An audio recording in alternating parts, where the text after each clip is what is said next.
Imagine you were just told that you have a chronic disease that cannot be cured and you do not have long left to live. And then the doctor tells you that you will be in constant pain for the rest of your days. And he also informs you that painkillers that they prescribe will not ease all the pain and that they are also highly addictive. Then you are told about a different drug that is not as addictive as opioids and that can also cure most of your pain.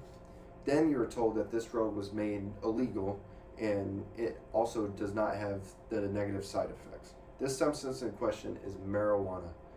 First, I will tell you the many uses that cannabis can hold when used medically. According to an article by Peter Grinspoon published on the Harvard Health website, while marijuana isn't strong enough for severe pain, it is quite effective for chronic pain. This is not the only benefit, however. Marijuana is much safer than opioids because no one has ever died from marijuana use. But many people in the U.S. yearly die from opioid use. According to an article by Matt Schneiderman published on the Healthline website, he states, the CDC reports that overdose deaths of opioids have quadrupled since 1999. In 2015, more than 15,000 Americans died from opioid use. It is time for America to wake up and realize how addictive these opioids can be. And I have also had a father that was highly addicted to opioids and it almost killed him. When in fact, we have a healthier drug that can be an alternative to health use, and this is marijuana. And this has also been used for hundreds of years in America, but then it has had a rough history in this country. Marijuana has been used by many people for many years. It has an interesting history of when it was first starting to catch popularity during the Prohibition era. Then it was deemed a devilish drug by people who did not like it. And nowadays, many people are waking up and realizing the many benefits that marijuana holds. During Prohibition era, when alcohol was banned, many people were scared because they did not have anything to drink anymore. So they turned away from alcohol because they were made criminals for drinking it. And many people, especially poor Americans, turned to marijuana. This caused some racist states to prohibit the use of marijuana targeting these minorities. Instead of cannabis being prohibited by the whole country, it picked up headway with new advances in technology. This technology allowed it to be produced at a highly fast level than before. This caused it to be targeted by the country as a whole. Many people made propaganda against it as they deemed it unfit and not right to be used. One of the many people who were against marijuana was named William Hearst. He owned much of the media and newspaper factories, so he would put propaganda in there constantly against it. According to a documentary by Chris Rice published on YouTube, he states, Hearst insisted that Mexican immigrants that smoked cannabis would violently rape women. Now this is a clear lie, and it is clearly targeted towards minorities because of the time period. This marked a turning point in America. People changed their whole viewpoint on cannabis. People were fed lies by those who deemed cannabis not right, even though benefits far outweighed the few risks of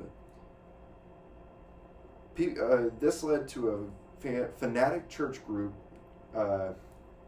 claiming that people who consumed marijuana would savagely turn violent, which is not the case.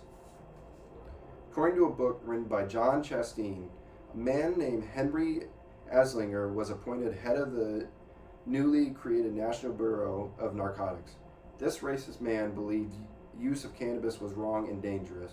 He was a racist man in a racist time, and he targeted all the minorities who use cannabis. This sparked the end of cannabis as a whole being legal in America.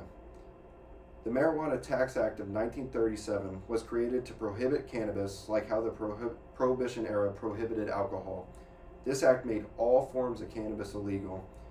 This act was proven to be driven by racism by many of the people who did not enjoy the minorities being able to smoke it. Many people were taught to hate a drug that never really harmed anyone because of racist undertones. They were taught this by people who attacked the minorities who used this cannabis. This allowed them to arrest more minorities and throw them in prison just because they didn't want them smoking it. All history surrounding cannabis has led it to be deemed a harmful drug just like others. Cannabis is nowhere near as dangerous as cocaine or meth or bath salts. Cannabis has many benefits going for it, like I said, with the medical side of it. People can even smoke it for recreational use, and it is not as addictive as cigarettes. Cigarettes are even more harmful because they have thousands of harmful chemicals that can make it addictive and highly harmful to your lungs. I do not believe that marijuana should be used when operating a vehicle, just like alcohol, because it can lead to people slowing down brain functions. But alcohol is a more dangerous substance than cannabis. More bodily issues are associated with alcohol. One major problem that exists with alcohol use is hypertension. And hypertension is when your arteries harden up because of how high your blood pressure is. And this causes early signs and early heart issues in people's bodies, so it is not very good. And according to a journal article written by Hai Jali, he states, "We found that baseline alcohol consumption increased the risk of incident hypertension. This is one of many studies done over alcohol and its effects on the human body. I believe that marijuana should be made legal in the United States because of how many benefits it holds and how little risk it has. And I also believe this because many drugs that are more harmful to it, that are already made legal, like opioids and alcohol and cigarettes, are around. So marijuana should have its place in America." In conclusion, this and all the other points I've discussed make me believe that marijuana was targeted by those who believe that it should be made illegal just to target the minority, even though they knew there was no extreme health issues associated with cannabis use. I believe that the benefits it holds far outweigh the few,